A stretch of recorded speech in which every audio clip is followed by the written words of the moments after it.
defensive side of the ball, maybe even on the entire team. We're willing to pony up and make a big splash trade for a left tackle. It's not off the table.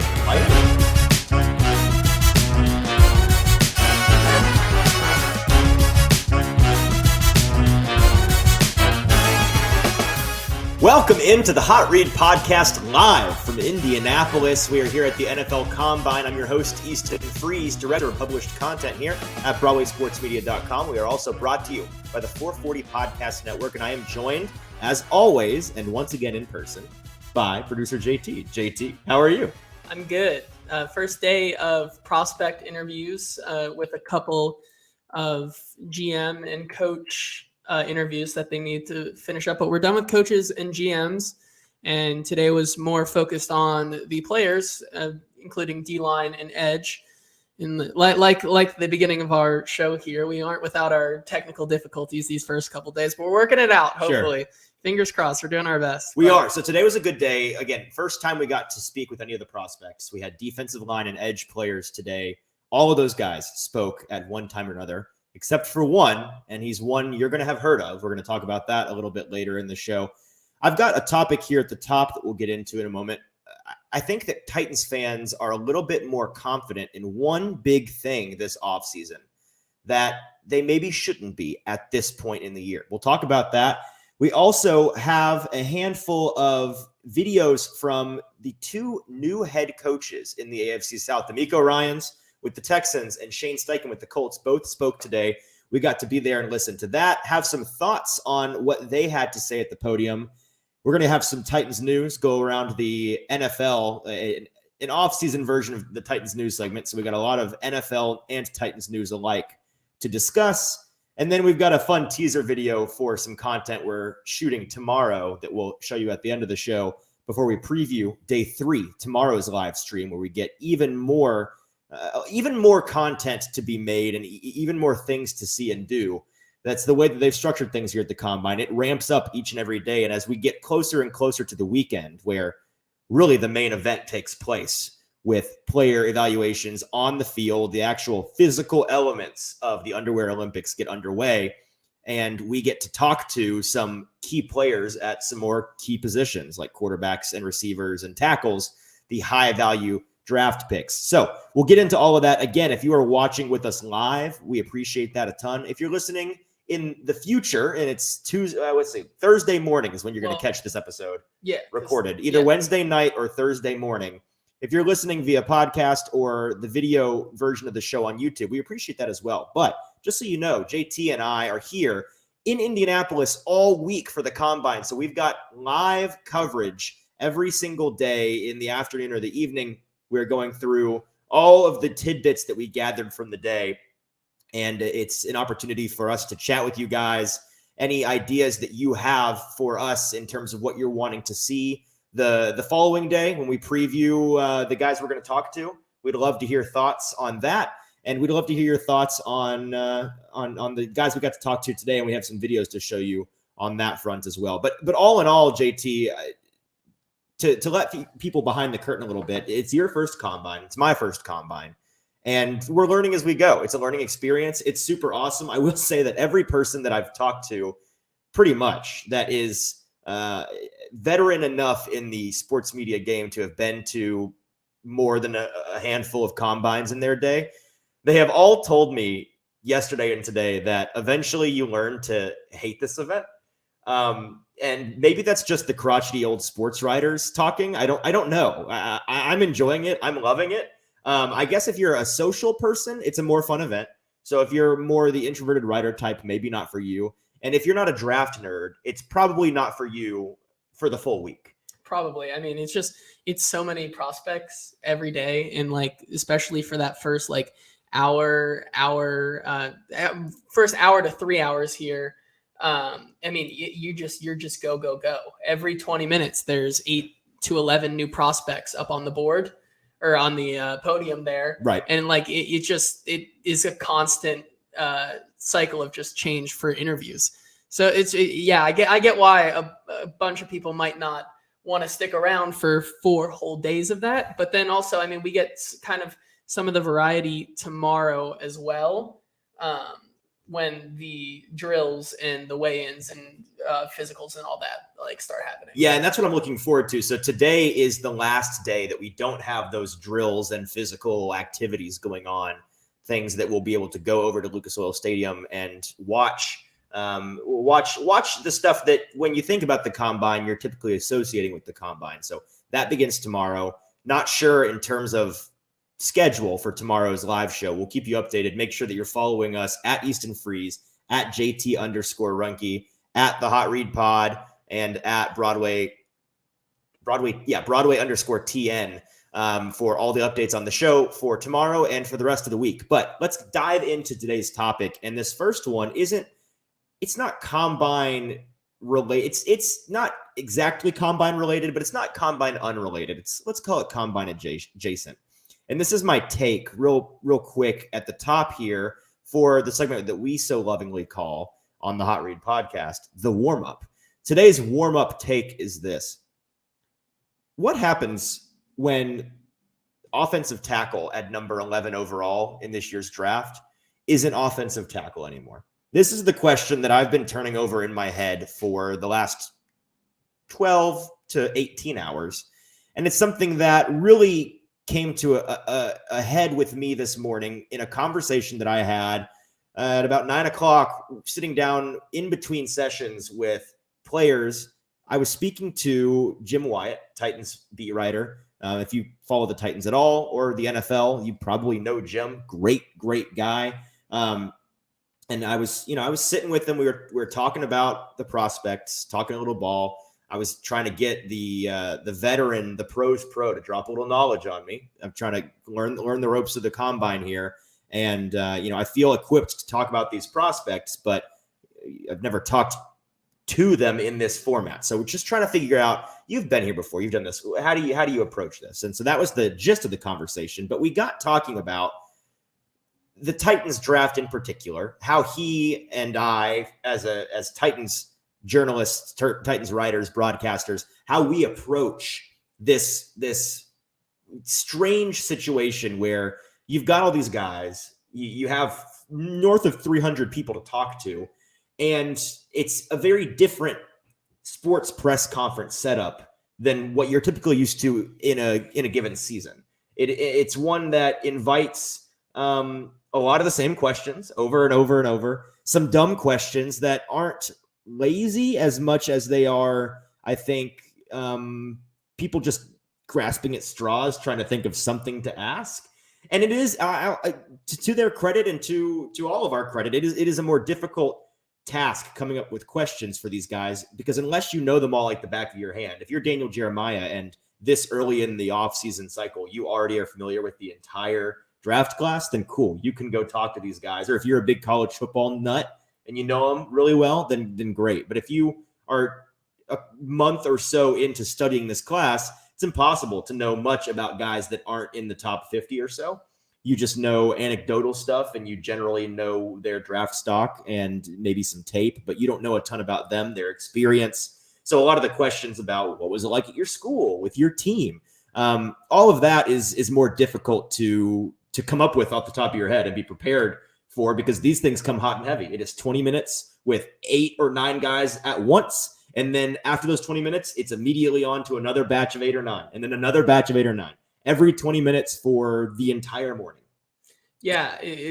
And like some of those guys, like definitely it's hard because in each batch you have like 1 or 2 of the top 50 sprinkled in there, so that's where like the meat of, the media is going to be. So it just kind of leaves bulk of the people. It kind of leaves you to like go around to these other guys and see if there's like any kind of questions you can ask. And there is some value in that, but like not to, I guess what I'm trying to say is like some guys would like go around and ask like, oh, you're this prospect, but you played against this better prospect. How was that? And I'm like, that's doing a disservice to them, Like no, it is. I would rather not ask that question at all. But it's interesting because it's a totally different ball game than like a press conference with a head coach or something, or like a GM or something, because it's just like, there really isn't a bad question because these guys have to be there, and like they're basically all the like they all come from a different school, but like they all play the same game, you know. So yeah, it is a weird situation, but let me veer us back on track here because I was trying to get to the bottom of this take and then I took us off the road. So I got on the exit ramp. I'm getting right back on the on ramp because here's the take. In talking to Jim Wyatt, we were discussing just how much is uncertain this time of year. That's what I was getting at. And because of that uncertainty, when you are at the combine, as media members trying to cover this as best we can, you're having to do some guesswork in terms of who would be most valuable or most relevant to talk to for whatever it is you're covering, for your media market, for your demographic.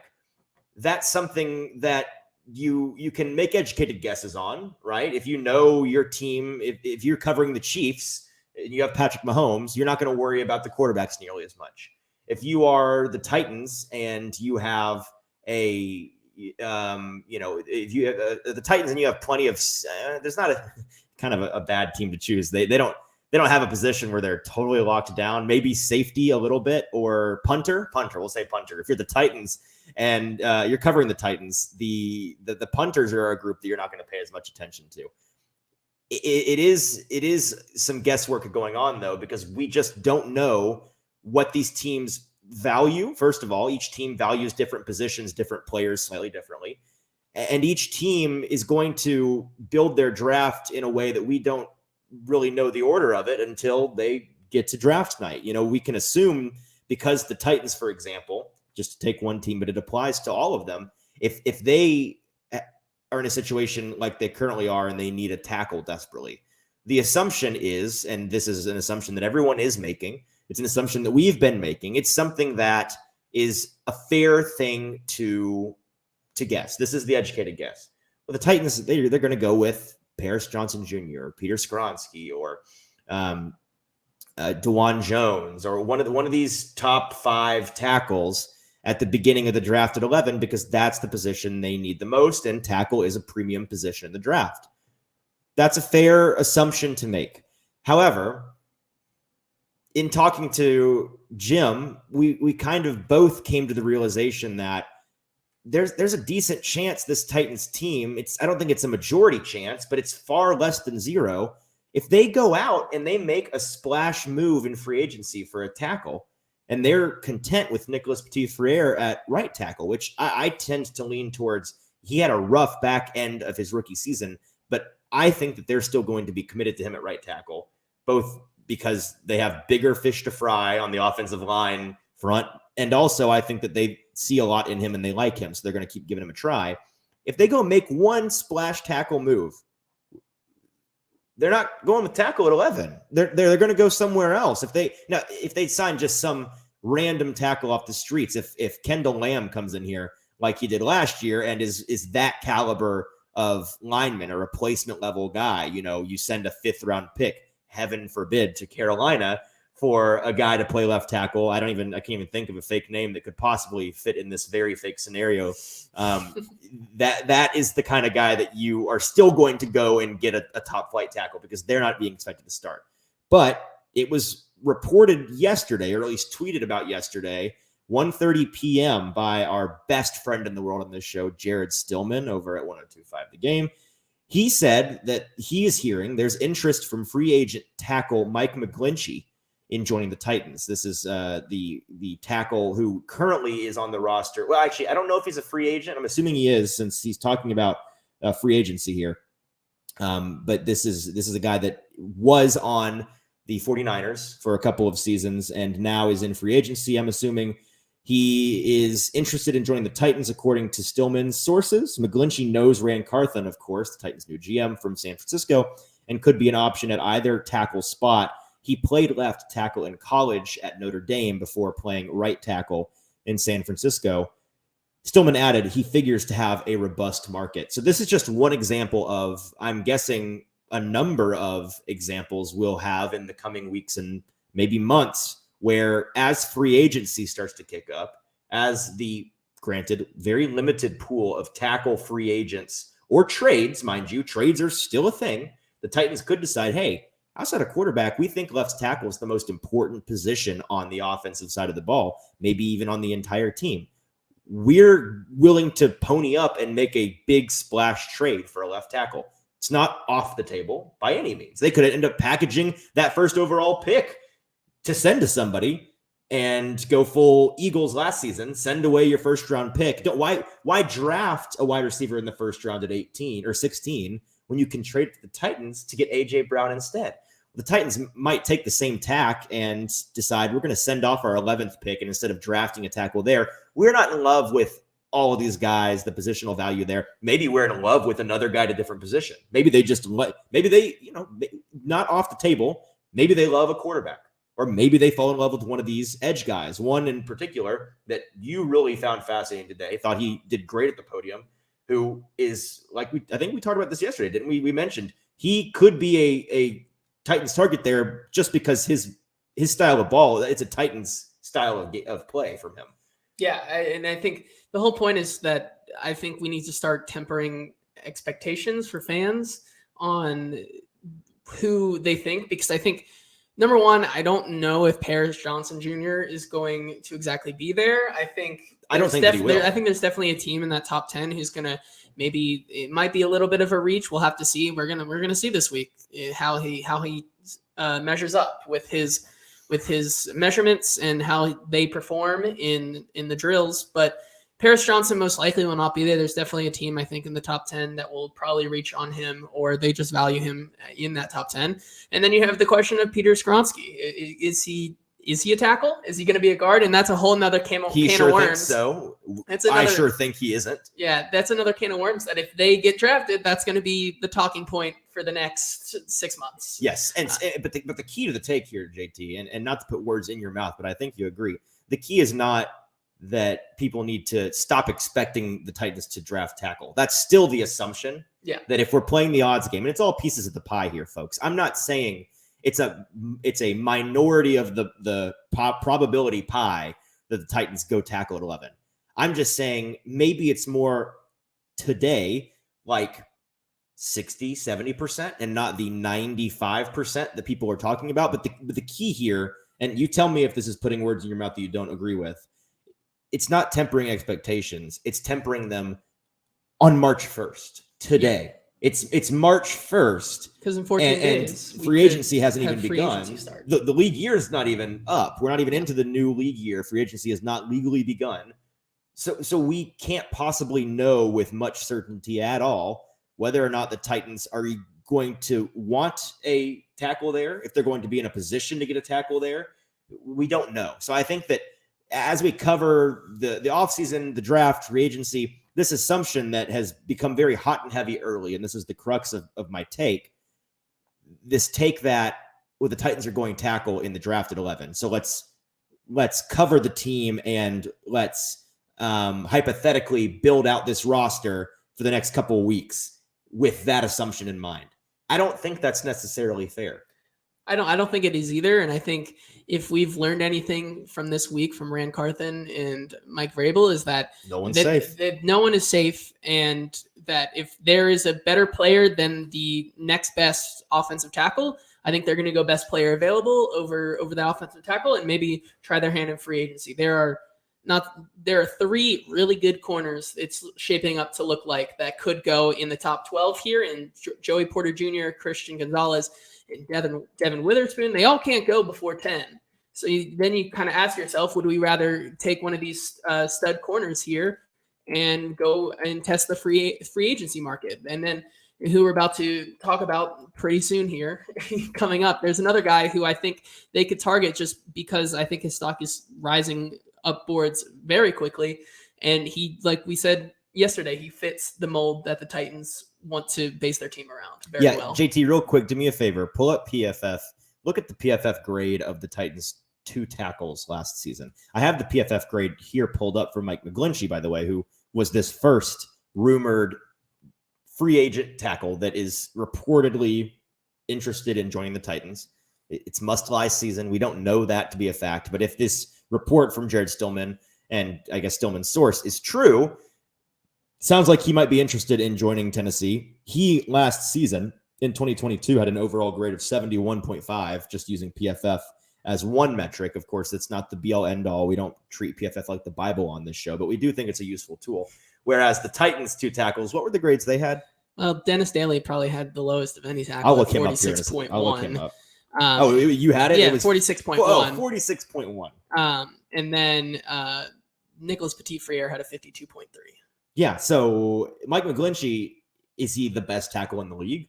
No. Is he for sure a left tackle? He played it in college. He didn't play it so far in his NFL career.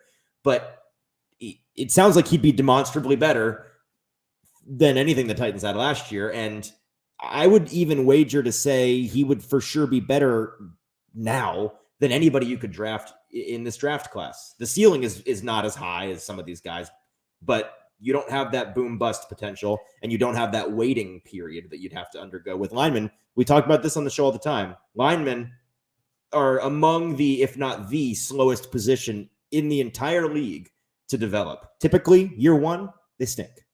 Yeah, and we've talked about the classes that are like star-studded, like super deep classes. That's not this tackles class. No. Every guy on here has a flaw in their game, and a lot of them is that they still need time to develop here, and that's a very valid argument in which why don't we just go get a guy who's already proven in the league versus having to now, and that goes with the Titans plan of do we want to just ride with Tannehill and then figure out what we're doing next year, and we're just kind of taking this year to develop and get pieces around maybe drafting a quarterback next year. But if you're still going with Tannehill and you're kind of still think you can win the AFC South, I think getting better with veteran help at the free agency is better than through the draft.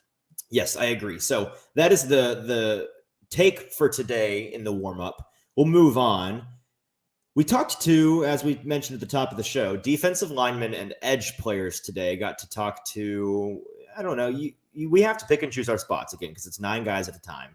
I think we got a chance to talk to or listen into the conversations with, I don't know, I feel like I got a dozen of them. You got more than I did because I was busy with some other things. I probably got around 15 to 17 guys. Yeah, so, and we had targeted ahead of time who we were going to pay attention to. So a lot of the guys we missed were guys that will be depth players that we honestly can't cover in any meaningful, substantive form or fashion this time of year, just because we don't know about them yet. They're going to be borderline draftable players, right? They're going to go day 3, late day 3. And then the other guys that we intentionally missed for the most part were guys at the very top of the draft, just because, again, the Titans may not be going tackle with 11 for sure, but odds are they probably will be going with a position other than defensive line and edge there. So we chose a couple of those top guys, but mostly I tried to keep the folks we were paying attention to in the consensus mock draft board, which is by the way, I haven't shouted this out in a while on the show. If you're not familiar with the consensus draft board, it is, I think mockdraftable.com puts it together. And it is a number of the top mock drafts in the nation, the Dane Bruglers, the Daniel Jeremiahs, the Bucky Brooks, takes those, puts them together into a consensus board and finds where the consensus is on these guys, ranking the draft class. So we were trying to focus on consensus guys in that 35 to 75, 85 range, those guys that would be second and third round picks. A lot of the day 2 guys, the Titans could absolutely look to reload on the defensive front with one of those day 2 picks. And the first guy was one of, if not the only top 5 to 10 prospect in his position group. It was Luke Van Ness. And we teased this yesterday. I have some thoughts on Luke, but I'll give you the floor to give your thoughts first, because you were the one that was paying attention to his conference while I was listening elsewhere.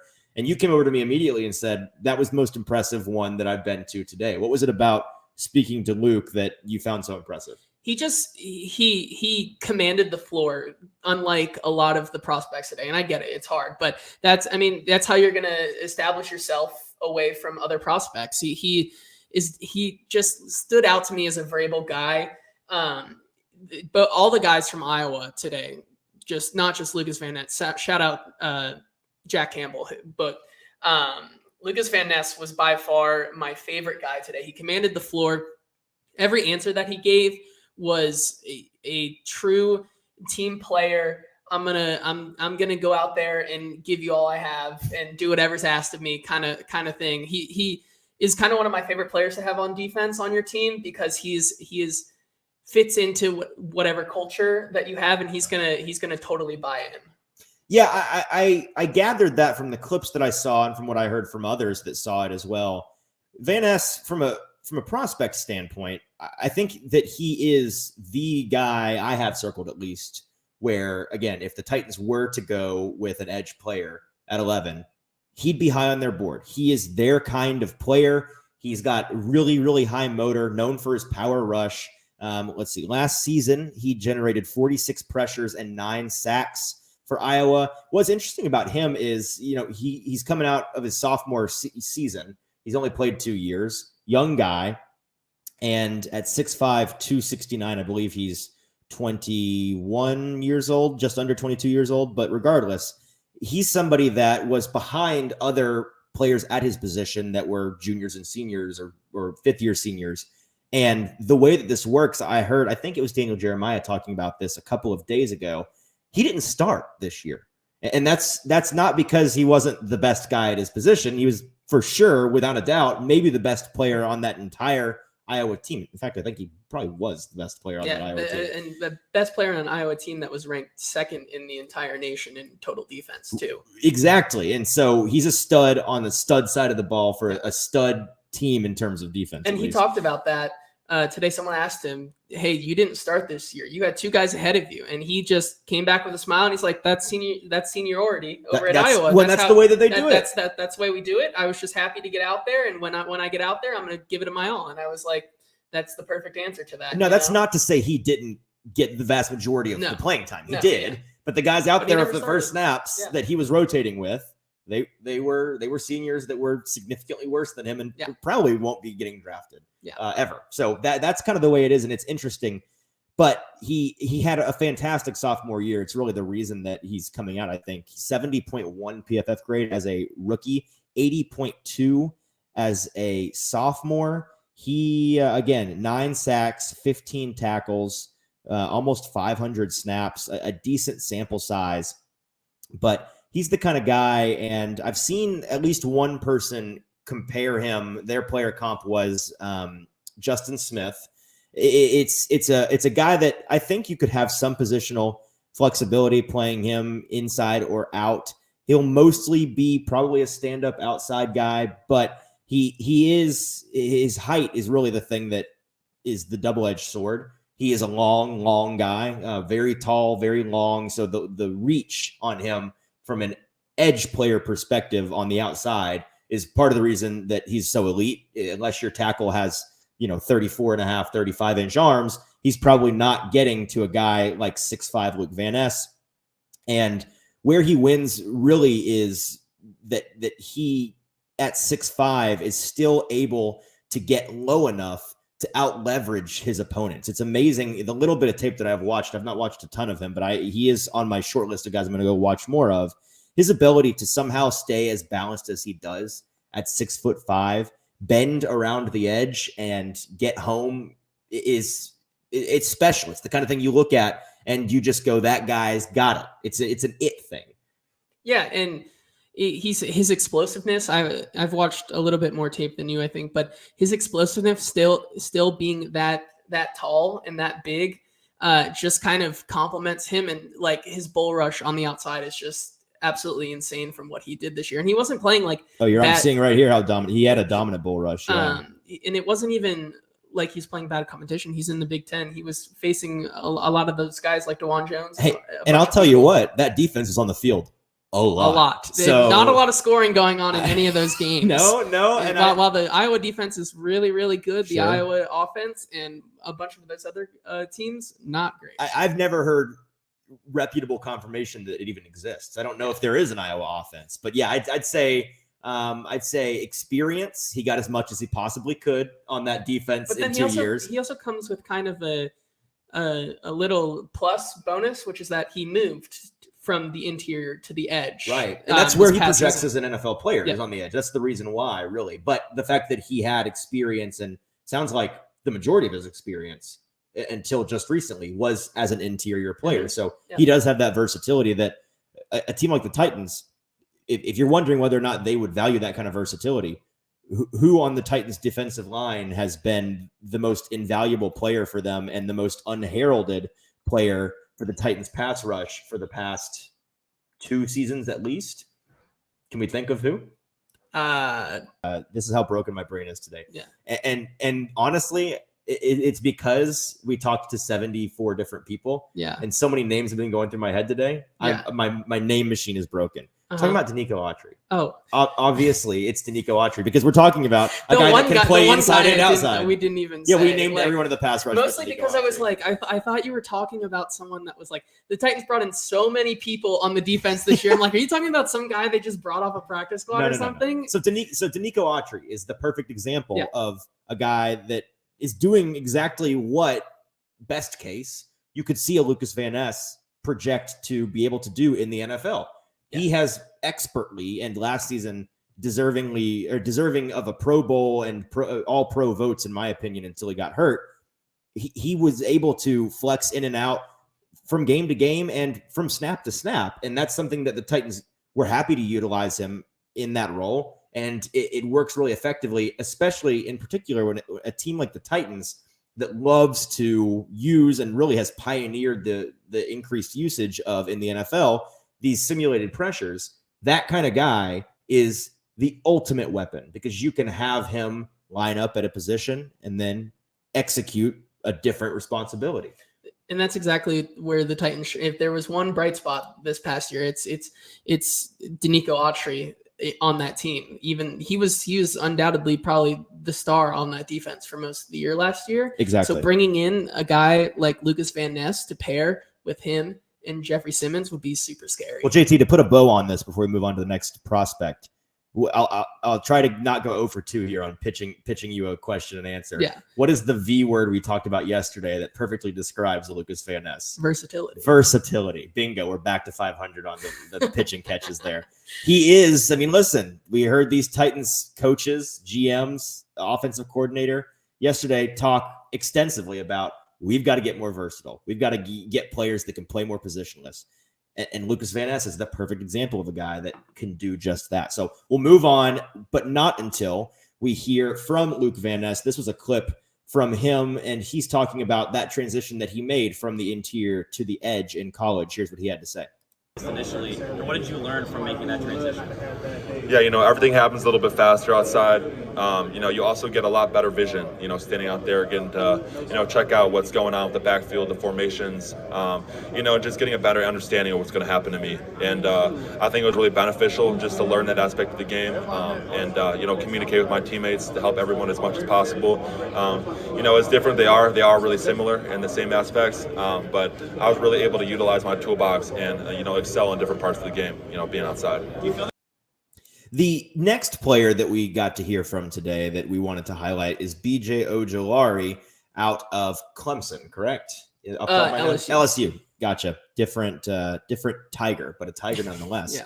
The LSU Tigers player, BJ Ojulari, is a guy that you spoke to as well, and you were impressed with BJ. What was it about his press conference that you found interesting? I think he also carried himself really well, and he talked a lot about how he wants to kind of mimic his game after a bunch of guys in the league, which I found super interesting. He said in one of his, he just named a bunch of guys that I was like, well, here we have the clip. Yeah, so I hope we go ahead and play it. Here is BJ Ojulari. Before we dive into him as a prospect, this was who he emulates from watching players in the NFL, correct? Yeah. Here's who in the NFL BJ Ojulari tries to play like or thinks his game is most similar to. You might hear, Titans fans, a familiar name. Clarks, the Bud, the Freeze as well. So those are the little pass rushes that I watch to help my game as well. So Ojulari, among others, Bud Dupree is a guy that he models himself after, and that's part of the reason why we were interested in talking about him today. I don't think we came into the day thinking we'd talk a ton about him, but he is in that range on the consensus board. 38, I could see him going in the beginning of the second round. In reality, I would, if I was placing a bet, first or second round. I'd say it's more likely he goes the end of the first round, but you could totally see him sneak far enough to the Titans' second pick, which would be what, like 42, 43-ish area. Yeah, I think it's 43. But there's 31 picks in the first round instead. So it'd be 42, actually. 42. Yeah. So that is a guy that you could see right there at 42. And he is a prospect that is another example, I think, of this theme that I think will probably end up being the theme of the offseason, the two themes of versatility and collaboration. He's a versatile player. He's a guy that has played a lot of ball. He's a junior at 6'3", 250. And if you recognize the name, of course, we've talked about this in the past, but in case you weren't aware, BJ Ojulari, his brother Azeez Ojulari, famous famous Giants player, and they play relatively similar styles. Mm-hmm. He's not the biggest guy for an edge player as compared to Van Ness at 6'5", 270. His 6'3", 250 gives him a lower center of gravity, maybe more of a little more prototypical body type for an edge player, but he has really refined technique for a prospect coming out, and his skill is pretty off the charts. As I look over my notes here, I mean, he was the production guy at LSU. There was no lack of production from him in his last two seasons where he was getting most of his starts. He ended up racking up more than 100 pressures and tackles, not combined, individually, over 100 pressures, over 100 tackles, and 17 sacks in his last two seasons. Very consistent player in college as well. This is a guy that, and maybe this is room for a little bit of a knock. I don't know how much more room there is for him to develop to hit his ceiling. You see a guy like this in college as a freshman have a 73.5 PFF grade, and then rounds out his college career at 73 and then 75.8, all right there, 73 to 75. Very consistent. He's been a stud for a long time, and his usage increased. So I guess you could say he maintained the same quality of play while increasing quantity. And that matters because in the NFL, they play more games than they play in college. So that's an important one. But he is a guy that the double-edged sort of, he comes in a little bit more prepared than a lot of the prospects. He's a little bit more refined. But how close to that ceiling of refinement is he? How much more refining is there that can be done? That's the question these GMs, scouts, coaches, they're going to have to ask themselves in evaluating him. Yeah, and he's kind of not the opposite of Lucas Van Ness, but he has more of that technique and shiftiness that you would want in the position, whereas Luke Van Ness is just going to be that bull rusher and just knock people over, and that's like his game. Now, BJ Ojulari is just kind of a little bit different, and so with the consistency and that kind of style of play, that's where he might knock down a few points. And if the Titans don't want to go edge in the first round, they could certainly find themselves looking at him in the second. Yeah, he could be a second-round pick for them. Another guy that could be a second-round pick for them is a guy who Tennessee fans are going to be very familiar with. And by Tennessee, I mean Tennessee Vols fans. This is the premier edge rusher out of Josh Heupel's most recent edition of the Tennessee Volunteers. It's Byron Young. Got a chance to speak to him this morning. And by the way, very confusing that there are two Byron Youngs at this combine in this class. They went to different schools, but they are spelled exactly the same. And it is frustrating whenever you're looking up anything about either of them. So far, I've looked up Byron Young probably 5 times today, and I was looking up both guys at different times. Every time I looked up one, I would just happen to get results on the other. You can't, if you're looking for one, you're going to be led to the other and confused. So if you hear a lot of talk about Byron Young, maybe double the amount you'd expect this draft cycle, it's because there's 2 of them. This Byron Young is, I'd argue, the better of the Byron Youngs. I agree with that. He's a guy that I got to speak with, and I was really impressed with how he handled some of the questions regarding what it is he can bring to a team. That's another one of the generic questions that's kind of thrown out there on a every single press conference basis here at the Combine. But he was asked about what kind of things he can show coaches. And a lot of the responses you get to that kind of question are, I'm just going to show them that I care, that I'm about the team first. And, I'm going to give it my all, and I'm 100% in, and I'm hungry. generic traits-based answers. He gave an answer that was a certified ball knower answer. This was I know that what matters is my technique and my ability technically, and he gave a handful of technical answers. So here's what Tennessee Volunteer pass rusher edge Byron Young had to say about what he can show coaches this week, as well as the second question. I don't think you can hear it in the audio, but the question was asked whether or not he'd met with the Titans yet. Those are the two questions. Here's what he had to say. Just, my footwork, lateral movement, just things like that, my drills. I feel like they're really going to be, keying in on my technique. So I definitely prepared for that. Yes, sir. Informal. And what was that conversation? It was great, great vibe. I was just talking with the coaches and, getting to know them, getting to know the playbook a little bit, but it was great. Which coach did you meet with? Sir? Which Titans coaches did you meet with? The Titan coach, I can't remember the name. Can't remember the name right now. So couldn't quite remember the name of the Titans coach that he met with. Can you blame him? He's met with how many coaches this week? Every team, multiple coaches and player personnel guys. But have you done much study on Byron Young yet? Do you have any thoughts on Byron Young? Not a lot of. I've kind of gone as we gone into the combine, started to go past those top 7 or 8 guys at the positions and start getting into it. But it's a lot of guys to go through in right before the combine. So I'm sure I'm going to get to him, but he is another guy that I think is probably going around that 2 to 3rd round, 2nd to 3rd round spot there. Yeah. Sure. So I'm looking up on the consensus board here. He actually could sneak into the 3rd day on the consensus board. He is at the 105th spot overall, but the best ranking for him of the mocks that are put into this algorithm is 59th. So you could see him go anywhere from mid day 2 to late day 2 to early day 3. He's the kind of guy that I think is going to be more of a scheme based, less on the versatile side, more which team thinks they can utilize him best in their system. A couple other players to mention from today. And again, we're not scraping the bottom of the barrel by any means, but we don't have nearly as much to talk about with these players as I think we will in coming days because we are still ramping up.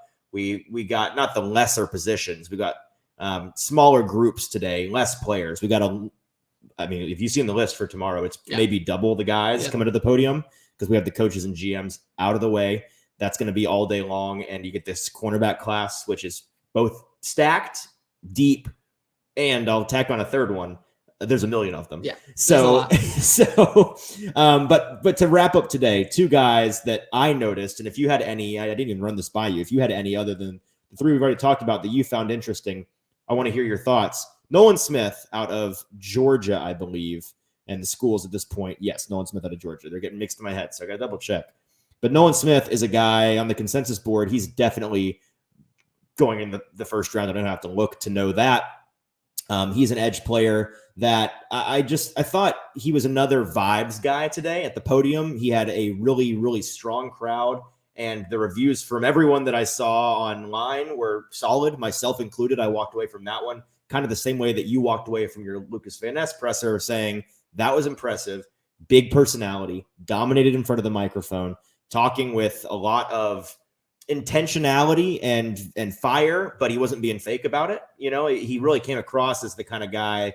He's not exactly like Dan Campbell because nobody's like Dan Campbell, but that kind of fiery, intentional, realness from him is something that I found really impressive and compelling, and it's the kind of thing that will absolutely win over some coaches when they meet. Yeah, for me, my player. I kind of mentioned him a little bit, but Jack Campbell today. I loved the Iowa guys today. They came out and just knocked it out of the park. Corn-fed fellas. Corn-fed fellas who know ball. Sure. If anybody knew ball today, you walked over to me from this Jack Campbell. You go, hey, Jack Campbell. I go from Iowa. You go, yeah, dude knows ball. He's probably. If you're going into this draft as a GM or a coach and you're looking for a linebacker who is really good in zone coverage, you're going to take Jack Campbell first off the board. He had a 91.7 PFF grade overall last season. He's insane in box coverage. He just sees the field so well. He allowed only I think 200, let me check my notes, 236 yards on 418 coverage snaps this season, which gave him a 92.9 coverage grade. Dude is insane. And everybody's asking him questions about how he plays zone. And Sorry, he's just let's reiterate that. A 92 point something coverage grade. And what position does he play? Linebacker. Yeah, he's an edge player. Yeah. He's an on ball linebacker. Yep. For most of his playing time. So and that's ridiculous. And we would ask him questions like, yeah, if you just like go into the playbook, man, and you see your reads and you already go into the plays, and offensive coordinators are trying to get shifty now, but I just read my coverages, and I know what their schemes are, and I'm just going to go out there and I know the game. And I was like, yeah, this dude gets it. The last guy that I'll mention is Will Anderson. This was the biggest press conference of the day. It probably would have been the second biggest, but one got canceled. We're going to talk about that in a little bit. Will Anderson out of Alabama, of course, he's the either first, second, or third defender in this entire class, depending on who you ask. He was fantastic at the podium, and just a funny note, this is really all I have to say. He was asked who the toughest player he ever played in his college career was. He said it was Bijan Robinson, running back out of Texas, who's a very polarizing draft prospect this cycle, not because he himself is polarizing. Everyone agrees he's a stud. It's polarizing, I guess, just where exactly you should draft a running back, whether or not the first round should ever be a spot for a running back. But that philosophical conversation notwithstanding, we'll move on here. And we've got a couple other things to dive into before we leave you for the day and head out and get some dinner and do some work in preparation for tomorrow. We did hear from the two new head coaches in the AFC South. DeMeco Ryans was first up today, the new head coach with the Texans. Of course, he came over to Houston from San Francisco, where he went from Houston, might I add, played at Houston. He's a player, formerly now the GM of the team that he called home. And he was asked about Ran Carthon, I believe, by our buddy, Teron Davenport.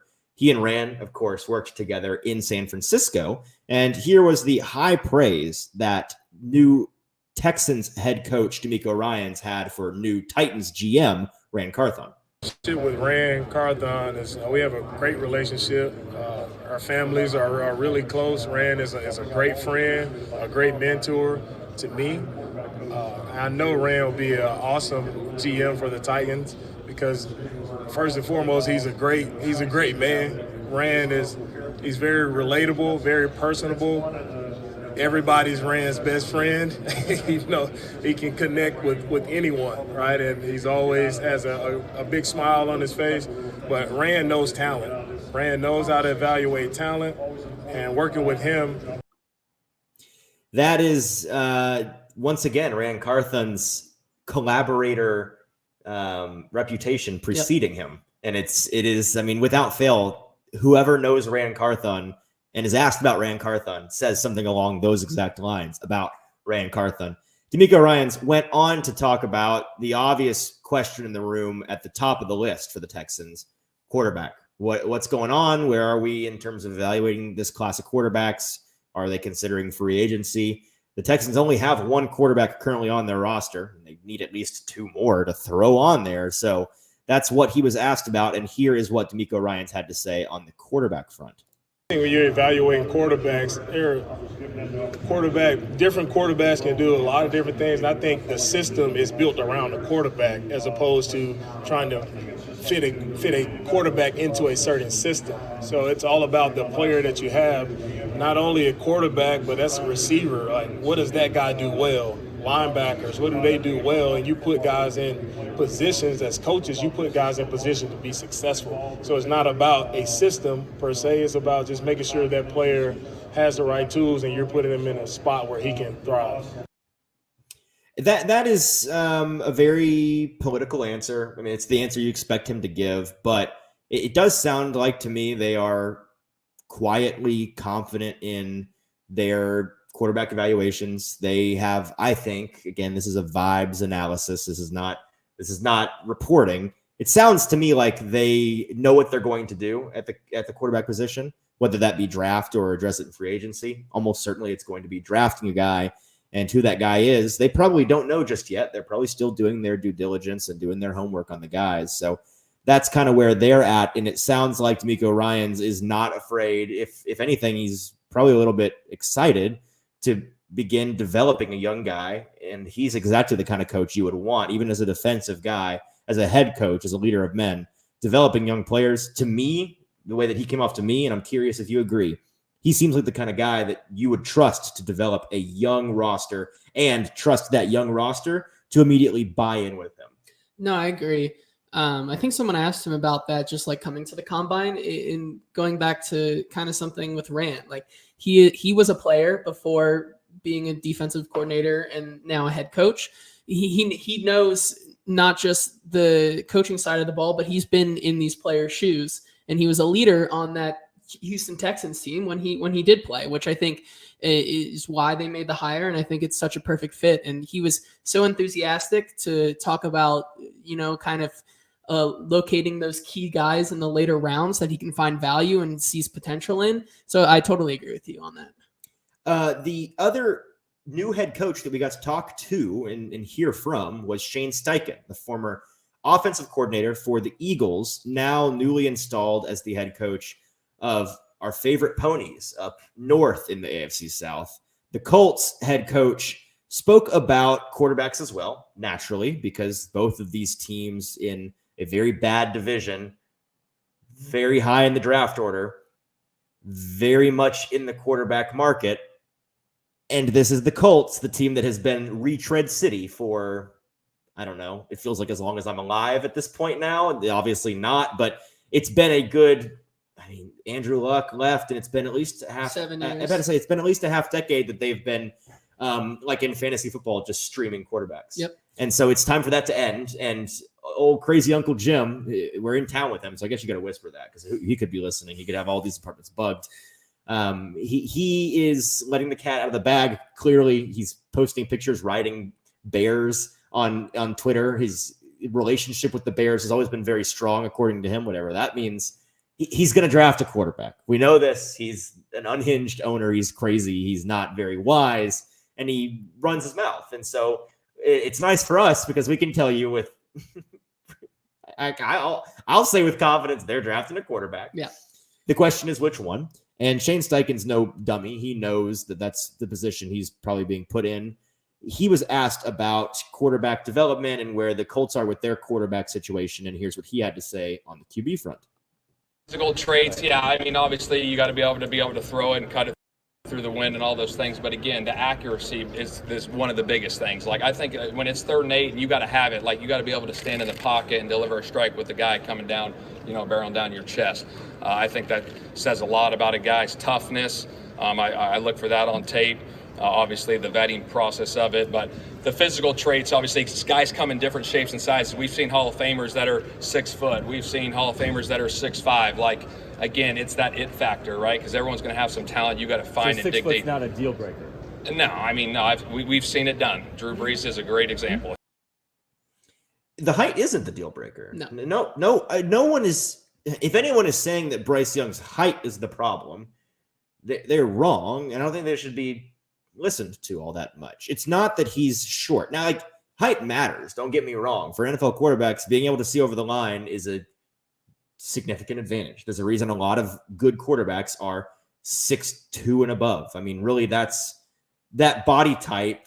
It's the outliers that are shorter than 6'2" for the most part, because I'm trying to think. Aaron Rodgers, the shorter elite quarterbacks, Aaron Rodgers is 6'2", Patrick Mahomes is 6'2". That's kind of where all those guys are. And then the yellow zone is 6'1" or 6 foot. You get into the red if you got your height starting with a 5. But we've seen guys do it and do it well. We've seen Kyler Murray be able to play at that height. We've seen Drew Brees be able to play at that height. We've seen Russell Wilson be able to play at that height. Tua, I believe, is under 6 foot. He's shorter. If he is under 6 foot, I'll add him to the list. If not, strike that from the record. The point here is you can't be short and a twig. You have to be built like, Russ and Drew and Kyler. You got to be a thicker guy. And that's not what Bryce Young is. He's going to show up here as Fat Bryce, and we'll see how much weight he managed to put on for really this event in particular. but it's not going to matter. His play weight is his play weight. I don't see this guy ever playing really at north of 200 pounds. I totally. It's going to go into their evaluation, but I think in that comment that Shane Steichen made, I think the more interesting part is, and he said this, it wasn't just in that clip. He said it 3 or 4 times throughout his interview that he values accuracy in a quarterback above all else. And now he kind of took those words back, in which someone asked him, well, can you teach a quarterback accuracy? And he said yes. So he kind of said that we're looking for an accurate passer, which I disagree with, by the way. We're looking for an accurate passer. However, we can teach any of these guys accuracy, so we really don't know who we're going with yet. Yeah, see, and that's clever. It's coach speak in reality, and that's a debate for another time because we could spend an hour on that alone. Can you teach accuracy? I would strongly argue, no, you cannot. You can tweak accuracy by teaching better footwork and mechanics, but you can't, at the end of the day, accuracy is a timing thing. It's a mechanics thing. It's a physics thing. And it's a mental thing. And if those things aren't working in unison, you can't program a person that doesn't have it to have it. It's just not the way that it works. Yeah. With that, we will be done with our show and tell video portion of the show and get to our last 2 segments here and then get out of here. But we do have some news to get into that I'll throw to you, JT, in just one moment. First, if you are not subscribed to the show, I'm going to say right now is the time to do that. If you're listening via podcast, go subscribe to the podcast. Who's listening to podcasts they're not subscribed to? That's weird. It's bad behavior. Subscribe to the podcast and then scroll to the bottom of the feed, leave us a 5-star rating, and then leave a review in the box. You can type any review that you'd like, and we're happy to read it out on the air as long as it's 5 stars. So please give us that feedback. We also appreciate you guys tuning in live again every single day for the next 5 more of these that we're doing after today. Every single day, 5 more days through Sunday, we will be live here in Indianapolis, covering everything that we saw, heard, did at the Combine. A lot more to come. Really, the interesting bits are still to come. So you'll want to make sure to follow us and tune in for those shows and then interact. We had a lot of interaction at the beginning of the show in the chat. Appreciate you guys helping us make sure we got the stream up and running. But if you have any questions, thoughts, comments along the way, please be sure to go over to Broadway Sports Media on YouTube, subscribe while you're there, and then leave comments in the chat watching live. We appreciate you very much. And tell a friend. It's helpful to the show's growth if you mention this to your friends and your family.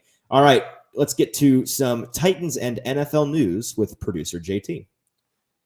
Yeah, let's start with the biggest story today, which is Jalen Carter. It was reported earlier today that there is an arrest warrant that has been issued for the Georgia defensive tackle and potential number 1 pick, Jalen Carter, for reckless driving and racing. It stemmed from the January 15th crash that took the life of a teammate in Stafford. Now, we were talking about this earlier. That was kind of something that's kind of seemingly kind of not went under the rug, but we didn't really talk about it at the time. It wasn't a big national news story like it now is, because I guess I'm assuming because we didn't know really the involvement of Jalen Carter at the time. And so this came from Ari Mariev, amongst other people, but it came out most importantly at 10:10, right? This morning. He was scheduled to talk. Jalen Carter was scheduled to talk at 10:30. Right? Yeah, 20 minutes before you're supposed to go out. 20 minutes before you're supposed to go out. Great timing. And suspect timing. In the Indiana Convention Center, it was kind of a buzz at that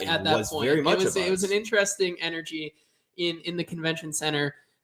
Later to find out that Jalen Carter is just nowhere to be seen. He did not. When you saw that court order come down, we knew it wasn't going to come immediately. But he's not coming out. He did not show up to his availability. It doesn't seem like he's going to be doing anything here at the Combine this week.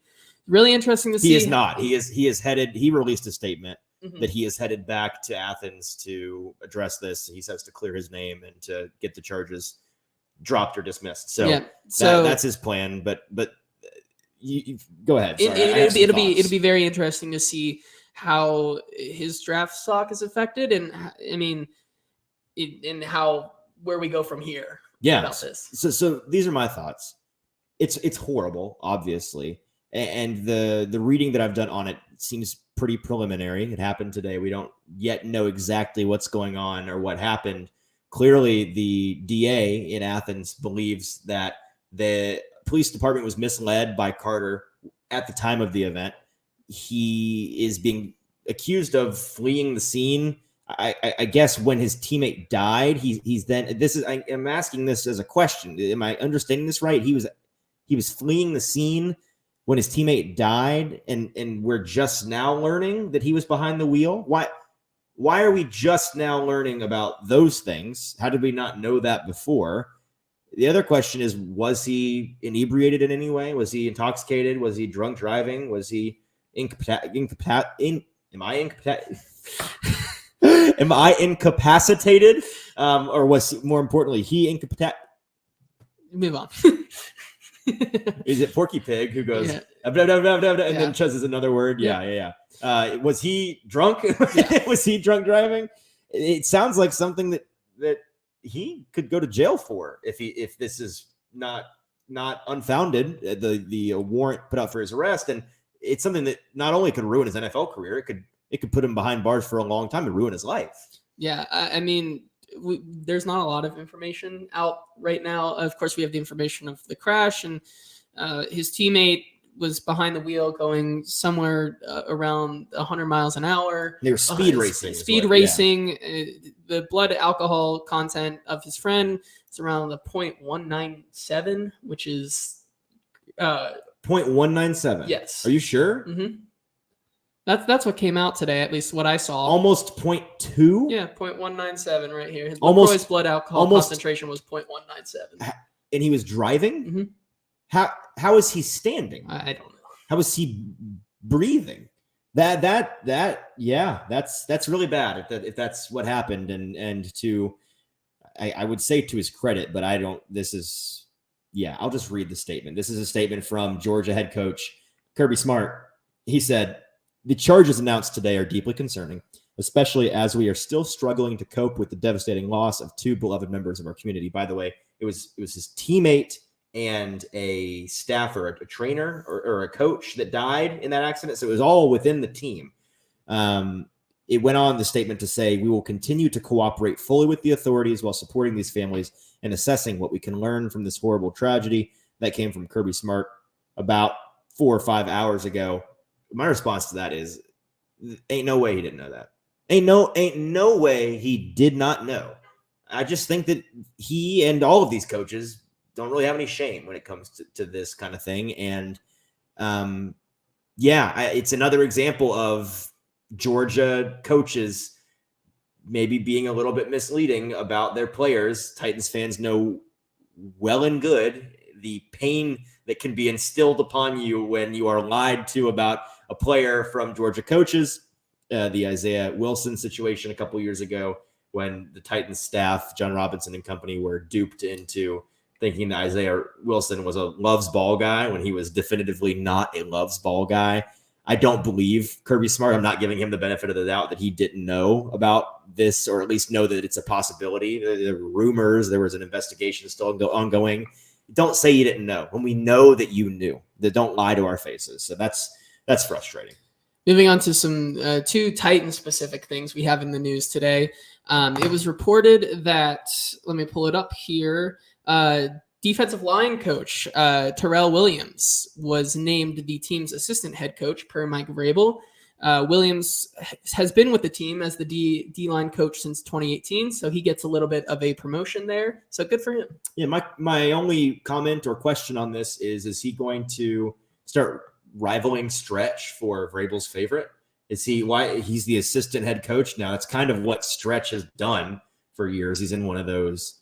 I don't even know what the official role for him is. I don't know either. But his role is just Vrabel's vibes guy. He runs the music at practice. He does anything and everything needed, and apparently is very, very involved in serious big boy game planning and the business of the sport. So I think that Stretch might need to watch out a little bit because Vrabel's got a new deputy in town. Finally, the NFLPA today gave out their team report cards. This I find fascinating. This is really fascinating to me. So it goes through a bunch of categories on how well the team takes care of their players and whatnot. So let's take a look at the Titans grade. So let's start with treatment of families. They got a B minus grade, and that's ranked tied 16th out of 32 teams. I like how they rank. They rank them 1 through 32 as well. I'll say this, by the way, just for clarification, and correct me if I'm wrong. These report cards are based on anonymous player surveys that the NFLPA has gotten back. They're not just making this up. This is from the players within the union of the NFLPA talking about the teams that they've played for. So it's not unfounded by any means. I'd say that this is probably an accurate reflection of what these team player circumstances look like. But I find at least one of these very interesting. Continue. So next we have food service and nutrition, a B minus as well. The weight room, a B. The strength coaches, an A minus. Pause. Hard pause.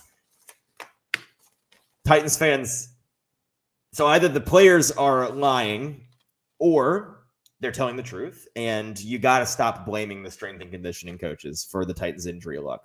We'll see if those same guys stay around and if the injury luck turns for the better, and suddenly this year's Titans team is among, I mean, I'm not even going to set a high bar. They're going to have to beat Jacksonville from last year. They're going to be average. Just be normal. Don't even be like, if they could have a year where not even average, but if they could just not be the outlier and not be like the whole league Titans injuries, that would be enough for me to say, okay, maybe it's not the training staff, maybe it's just two real. But then it gets really interesting with the rest of this list here. Right. The Titans rated the training room itself a B minus, sure, and the training staff an A minus, which is very interesting. It's okay, I guess. Training staff is not the issue for the injury concerns either, Titans fans. And then locker room, they gave a C. So I guess that checks out. And then the team travel is a F. Is that 32 out of 32? No, they're 28. They're tied 28. I need them to elaborate. What does that mean? I have never in my life heard a Titans player complain about the travel accommodations. Maybe I'm not talking to the right people or asking the right questions. But as far as I'm aware, they fly private charter like the rest of the league. They stay in the appropriate hotels. They get charter buses to and from games. And then on the way back, when you win on Thursday Night Football, I guess, were serving a couple road sodas that you got somebody that will go unnamed in a little bit of trouble. So it sounds like, if anything, they're treating their guys a little too well when it comes to travel. How'd they get an F grade for travel? I have no idea. I'm gonna by the end of the week, I need you to figure that out. Okay.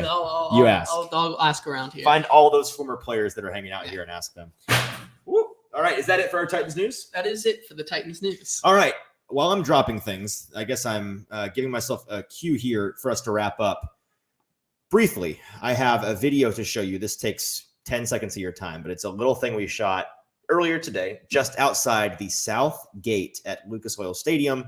And it is a preview of what will be brought to you at some point tomorrow. We're going to film it tomorrow. It will be out, and it should be a little bit of fun. Here's the preview.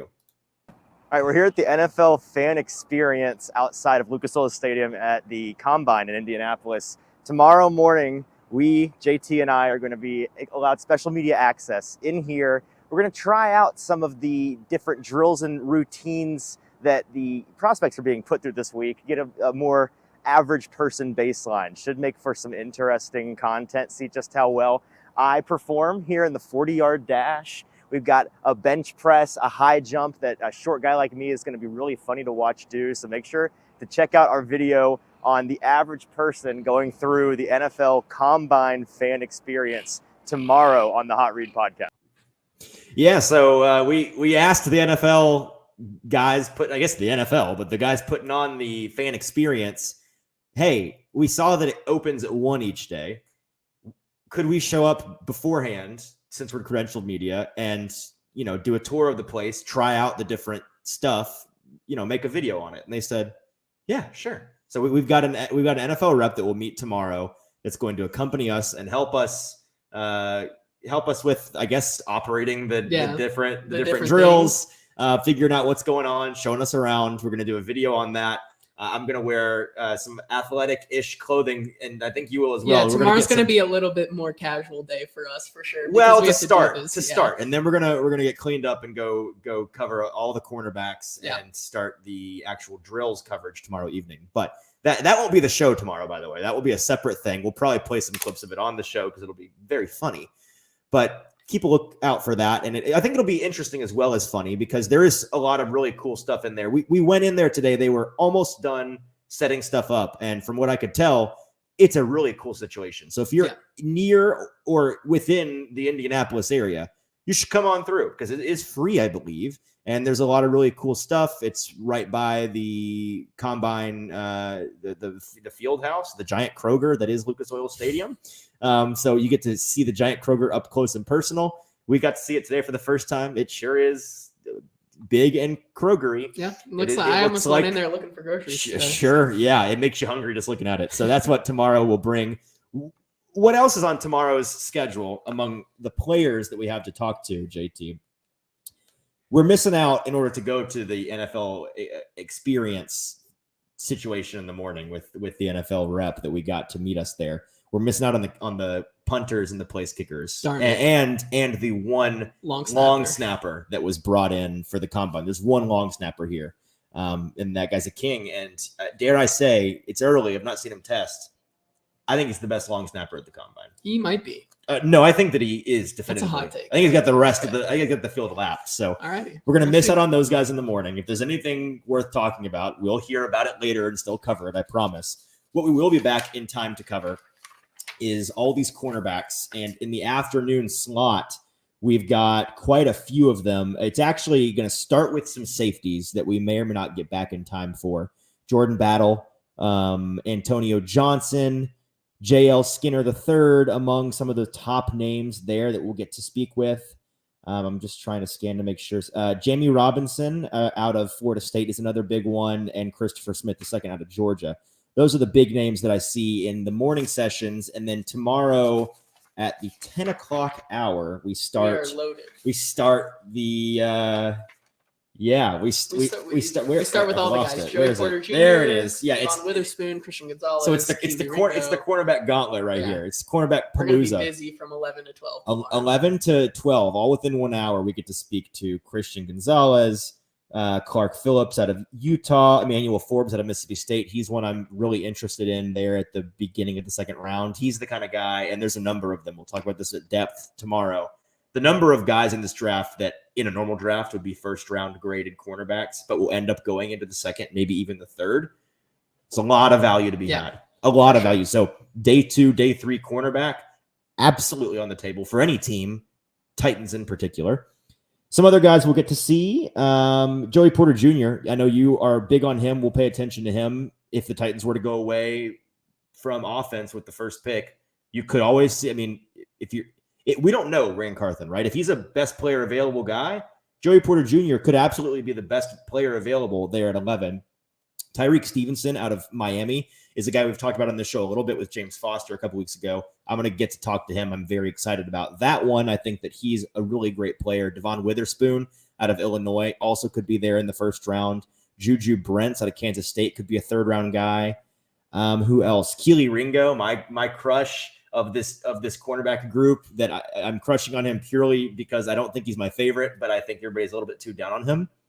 We get to talk to him, Cam Brown and Cam Smith. Who's the other guy from South Carolina as well? From SC, you have Darius Rush. Darius Rush we'll talk to tomorrow. I was going to say Cooper Rush. Very different players, both elite, obviously.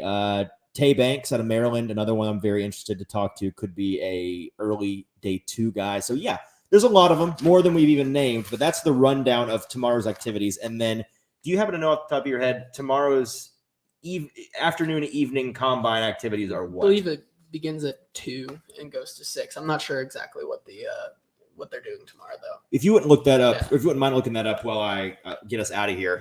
While JT's looking that up, and don't leave just yet because you're going to want to know. We, again, just to advertise the show, are going to be live every single day while we're here in Indianapolis. We are loving every second and loving bringing you all of this coverage. make sure that you're tuning in on Twitter, following us there on YouTube. We got videos coming out starting today, really multiple on a daily basis. So make sure to keep an eye on that. We've got many more in-person interviews planned while we're here with, I think, some folks you're going to really want to hear from, some folks we've never had on the show, some folks that we've never met until this week. So we'll be doing that, probably getting some on-the-scene interviews in the next day or two with some media members that you probably know and love. We'll step aside in the convention center or on Radio Row and get to chat with them. A lot of exciting stuff coming up. So until then, we have an answer on that, or we're just gonna we'll leave them. We're gonna leave them hanging because they can't find it, but we're gonna find it. They may have just sent us an email about it, but probably tomorrow there are real combine activities going on. Activities. So you'll want to check those out tomorrow evening, afternoon. Not sure if we'll get to those before the show. May end up covering those on what is tomorrow? Thursday? Yeah. On Friday's show. But nonetheless, we'll talk about it all. Until then, until tomorrow, I've been your host, Easton Freeze, for producer JT. This has been the Hot Read Podcast, and we will talk to you on Thursday.